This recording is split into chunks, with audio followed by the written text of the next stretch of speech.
Real quick, how were people responding to, like, in the comments and such? Yeah, well, it just came out yesterday, right? Yeah. So a lot of the comments are people saying similar things, of they understand the concerns, but at the same time, I think one of them, like if I bring it up real quick here, let's see, hold on. You're good. Bernie Moreno. My client. Oh, Guy's out here running for fucking senator. Yeah. Trained like both of his children's dogs. Really? Yeah.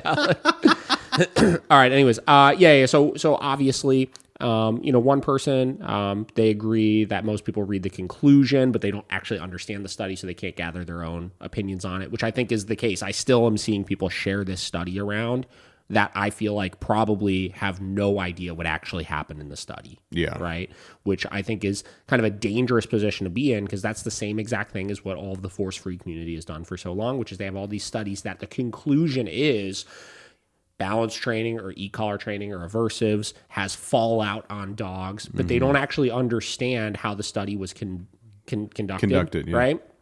So they don't actually understand why that may have been the conclusion that was drawn and why there may have been flaws leading up to that that would have avoided those issues, Very right? much, Or force-free training is more effective. It's like, all right, well, what does that mean? Like we broke down in the last episode again, which if you go back and watch, you'll understand all the studies that we read.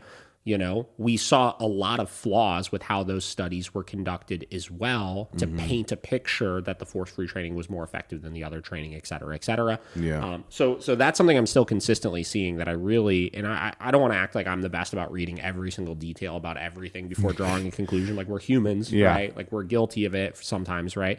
But things that are important like this, that you're really going to stand behind and hold as this like, look, we're right. I think that you really need to understand the details of it, because if you try to use that to prove a point to somebody that knows it better than you, they're going to be able to tear you down so quickly with it. Right? Yeah. Oh, very much. Other people, obviously, everybody's basically saying like, oh, wow, he determined what we all knew all along, which is like, yeah, I know, right? But like, cool, there's a study that shows it in a short period of time and the results, right? Yeah. This one, the study is, that we already know what works. The study is not for us dog guys. But the important thing is, because the study is not for us dog guys and it's for the scientific community, is to make sure that it's conducted in a way that is more appropriately representative of, the work that both sides would be doing if you're going to compare them, which leads to, something else, which I haven't even replied to this comment yet, but I'll read it. This is somebody that said, you skipped all the good stuff, which I'm assuming she's referencing this end stuff, which is why I want to go through and read it, right? Good. She said, force-free or whoever could say what they want, but as someone in research, you can't change parameters for each group. If you're going to test something, the parameters need to remain the same. The controls need to remain the same. So saying that group B or C should have had more time to make it fair would have negated the study. Now, I want to clarify, I'm not saying group C, B or C should have had more time than somebody else. I'm saying everybody should have had more time as a whole to have a more accurate representation of a training process. There's very, very minimal trainers out there that will say your training process should be 3 days. Right? There are many trainers out there that say a good training program should take place over the course of multiple weeks. Right? So by keeping the controls the same, and in this example, making the study a longer study would have made it more fair for all parties, not just the force-free side of things, but the balance side as well, right? Having more time to be able to, just like the force-free community would do, work maybe at a little bit more of a distance first, make it a little bit easier, et cetera, may have even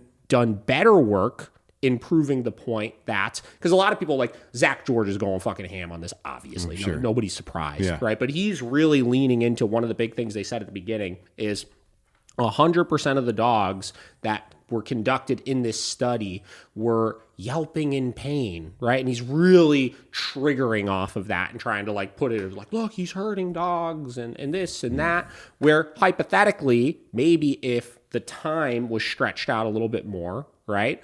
The balance trainers would have gotten away with conducting this experiment in a way that they were able to work a little more slowly. They were able to be a little bit more fair on the dog, if you will, right? And avoid some of the really serious, corrections needed to give and stuff like that, right? Additionally, and I didn't see this anywhere in the study, so maybe it's in the end part as well. One other thing Zach George is really riding off of here is that I guess there was 2 dogs in the study that got taken out of it because they set a limit of if they need more than 20 shocks in order to stop the behavior. Ethically, that's where they kind of drew the line and they removed the dog from it. So you say, oh my God, these dogs needed 20 shocks. Maybe if there was more time. And it was set up in a way where the stages they went through each day for the training was done again, further distance, slower speed, whatever it may be, those dogs would have been successful as well. And their percentage of dogs that actually ended in a good spot would have been higher, or they would have been able to generalize a little bit better or whatever. But then you get to the other side of the conversation, which is, and I'm kind of talking in circles here, obviously, but then you get to the other side of the conversation, which is they're testing a real life situation of in an emergency scenario when there is a prey right there. Yeah. Which method is going to be the most effective at stopping it in the moment, right? And if we're saying the dog is green, we don't have time for training to prepare the dog for some of these types of things. Yes, this is proving the point that obviously balance training is more effective, right? Or using an e-collar in these situations is more effective. Yeah. But anyways, so they said, so saying group B or C should have had more time to make it fair would have negated the study. Again, not suggesting that. I'm suggesting everybody should have had more time. It still could have been a control where everybody had the same parameters. Yeah.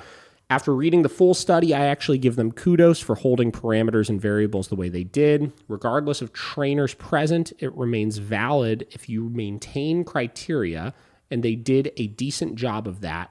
I just think the question title doesn't align for what the study produced. If I'm being 100% honest, I'm not exactly sure what she's trying to say here. Let me read it again. After reading the full study, I actually gave them kudos for holding parameters and variables the way they did. I don't know. I'm not exactly sure how to respond to that. Regardless of the trainers present, it remains valid if you maintain criteria, and they did a decent job of that. I just think the question title doesn't align with what the study produced. Is it a question in the description of the... Yeah, I mean, I think it was the study of efficacy of whatever. Yeah. Hold please. Hold, please. 23 pages. Yeah, comparison of the efficacy and welfare of different training methods in stopping chasing behavior in dogs. Yeah, I mean, I guess what they may be implying is the comparison of the efficacy and stopping chasing behavior, right? So this isn't directly aligned to that because this is like such a short-term, immediate stopping of chasing behavior, but doesn't. I don't know. I feel like this is still my whole point, though, is, the method, they're comparing 2 methods. And one side of it, like the balance method, yes, that is pretty accurate to how a balance trainer would handle the situation. But the other side is not accurate to how a force-free trainer would handle the situation. Yeah. Right? And that's my whole problem with this, is I understand you can't change parameters, and sure, give them kudos for that. That's great, right? But like, in the end of the day, you got to figure out a way where you can keep consistent parameters, but still accurately represent both sides of the aisle. Yeah. So I guess that's my thing. Yeah, no, I agree with They you. continued to say, I agree that if we're talking efficacy of training methods, that long-term studies need to be done, but you also have to have a baseline. So this is a good baseline, at least. I agree with that. You have to have a starting place, obviously. We You got to said be that in a too. position where it's like, all right, well, let's start somewhere, right? Yeah. If both of these are done in the exact same way, and we're just saying, because really what you're comparing here is how quickly and how powerfully can you condition in a positive marker or a negative marker, and which one will be more effective in stopping the behavior, right? Obviously, a negative marker is going to hold more weight to the dog, which is why it's going to stop it more quickly in the moment, right? So that is a starting place. But now we say, okay, now that when we have 2 dogs that have condition markers, what is the most appropriate way to use those in order to solve a problem, right? Or stop a behavior or whatever it may be. Yeah. And we said that too. We said that Totally. this is a good starting point. Yeah. Now, if we're using the study to look at potential fallout of aversive events, I would say there's a strong argument that dispels this concept, especially for those who believe single-use aversive will do that, and perhaps that's the valuable information in this study.